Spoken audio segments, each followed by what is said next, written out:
سنو، صبر کرو، اللہ تمہارے دل کی سنتا ہے اور تمہیں وہی عطا کیا جائے گا جس کے لیے تم دن رات دعائیں مانگتے ہو۔ دعا چاند کو 2 ٹکڑوں میں تقسیم کر کے اپنی جگہ سے سرکا سکتی ہے۔ تمہیں لگتا ہے کہ وہ تمہارا مقدر نہیں بدل سکتی؟ جو دعا حضرت موسیٰ علیہ السلام کے لیے سمندر کو 2 حصوں میں تقسیم کر سکتی ہے۔ انسان کا کام صرف سوچنا ہے کہ ایسا کر لیں گے اور ویسا کر لیں گے، اور جب زندگی ہماری امیدوں کے مطابق نہیں چلتی تو ہم پریشان ہو جاتے ہیں، لیکن نصیب اور مقدر کا پتہ تو صرف اللہ کو ہی ہے نا۔ آگے کیا ہوگا، کیسا ہوگا، سب اللہ کو پتہ ہے۔ ہمارے تو صرف اندازے ہوتے ہیں زندگی کو لے کر، پتہ تو کسی کو بھی نہیں، تو کل کو لے کر پریشان کیوں ہو؟ کیوں یہ سوچ سوچ کر فکر مند ہو کہ اگر ایسا نہ ہوا تو کیا ہوگا؟ جہاں چیزیں انسان کے بس سے باہر ہونے لگے وہیں پر دعاؤں کا بس چلنے لگتا ہے۔ تمہاری مانگی ڈھیر ساری دعائیں اللہ کے پاس جا کر تمہارے خوبصورت نصیب کی سفارش کرتی ہیں، کیونکہ دعائیں ہی تو مقدر کو خوبصورت بنا سکتی ہیں۔ دین سے دوری نہ صرف اللہ تعالیٰ کی ناراضگی کا سبب بنتی ہے، بلکہ اس کے ہماری زندگی پر بھی بہت گہرے اثرات ہوتے ہیں۔ ہمارے روزمرہ کے کاموں میں برکت نہیں رہتی، دل کا سکون ختم ہو جاتا ہے، ذہن ایک کشمکش میں گھرا رہتا ہے، ہر وقت مایوسی کی کیفیت رہتی ہے، سب کچھ پاس ہوتے ہوئے بھی ایک خالی پن محسوس ہوتا ہے۔ اکثر لوگوں کو بولتے سنا ہے کہ وہ انسان رانگ ٹائم پہ ہماری زندگی میں آیا، یا یہ کام غلط وقت پر ہو گیا، لیکن ایک مسلمان ہونے کے ناطے کوئی رانگ ٹائم نہیں ہوتا۔ ہماری زندگی میں جو بھی برا ہوتا ہے وہ اللہ کی طرف سے ہوتا ہے۔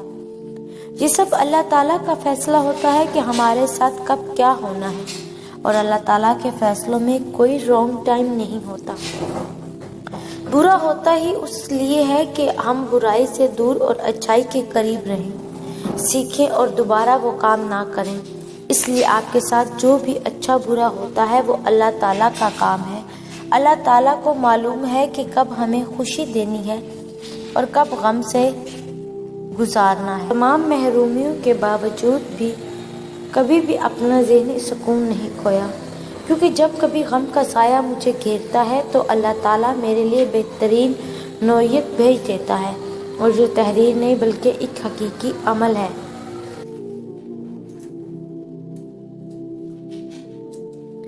کیوں وسوسے ستا رہے ہیں تمہیں؟ کیوں خود کو اتنی مشکل میں ڈال رکھا ہے، جب تمہارا پروردگار تمہیں کہہ رہا ہے کہ ڈرو نہیں اور غم نہ کرو، یقیناً ہم تمہیں بچانے آ رہے ہیں۔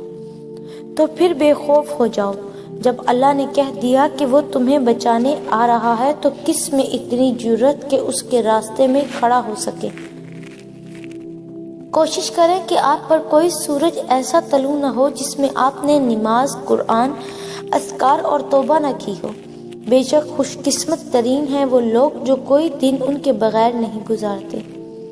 زندگی کی اس کتاب کے آخری باب میں ہم سب نے چلے ہی جانا ہے۔ کسی کا سادہ مزاج اس کی کمزوری نہیں ہوتا، کیونکہ دنیا میں پانی سے زیادہ سادہ کچھ بھی نہیں ہے، لیکن اس کا بہاؤ بڑی سے بڑی چٹان کے ٹکڑے کر سکتا ہے۔ یاد رکھیے، خود پر قابو رکھنا ایک طاقت ہے، سکون مہارت ہے۔ خود کو ایسے مقام پر لے آئیے کہ آپ کا موڈ کسی کی معمولی حرکت سے تبدیل نہ ہو۔ دوسروں کو اپنی زندگی کی سمت کو کنٹرول کرنے کی اجازت ہرگز نہ دیں۔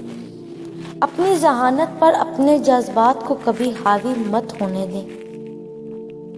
بہترین ہوتے ہیں وہ رشتے جو لاکھ اختلافات کی صورت میں بھی ایک دوسرے کا برا نہیں چاہتے، ایک دوسرے کی پرواہ کرتے ہیں، ایک دوسرے کو برائی سے روکتے ہیں، ناراضگی تو رکھتے ہیں مستقل نہیں عارضی سے۔ خوبصورت ہوتے ہیں وہ رشتے جو ایک دوسرے کو خامیوں سمیت قبول کرتے ہیں۔ قابل دید ہیں ایسے لوگ جو اپنے دل میں کسی شخص کے لیے آخر تک پہلے جیسی محبت رکھتے ہیں۔ ایسے ہی رشتے کامیاب ہوتے ہیں۔ بظاہر معمولی سے الفاظ کسی کے لیے نئی زندگی ثابت ہوتے ہیں۔ ہمارے آس پاس ان تسلیوں کے منتظر کئی لوگ ہوں گے جن کے لیے ہمارے چند مثبت الفاظ ان کے دکھوں کا مداوا کرنے والے ہوں گے۔ پھر کیا ہی اچھا ہو ہم سب خیر کی باتیں کرنا سیکھیں، بھلائی، خیر، خوشی اور مثبت سوچوں کو دوسروں تک پہنچانے والے بن جائیں۔ آپ دیکھیں گے کتنے چہرے آپ کی وجہ سے مسکرانے لگیں گے۔ پریشانیاں ہر ایک کی زندگی میں موجود ہیں، کوئی بھی ایک مکمل پرفیکٹ زندگی نہیں گزار رہا، بس فرق وہاں پہ آتا ہے جب انسان اپنے معاملات اللہ کے حوالے کرتا ہے اور مطمئن ہو جاتا ہے اور کہتا ہے حسبنا اللہ و نعم الوکیل۔ اور اللہ تب تم تک معجزے لاتا ہے جب تم سب کچھ ختم ہو جانے کے بعد بھی دعا کرتے ہو، اس یقین کے ساتھ کہ اللہ کے دسترس سے باہر تو کچھ بھی نہیں ہے۔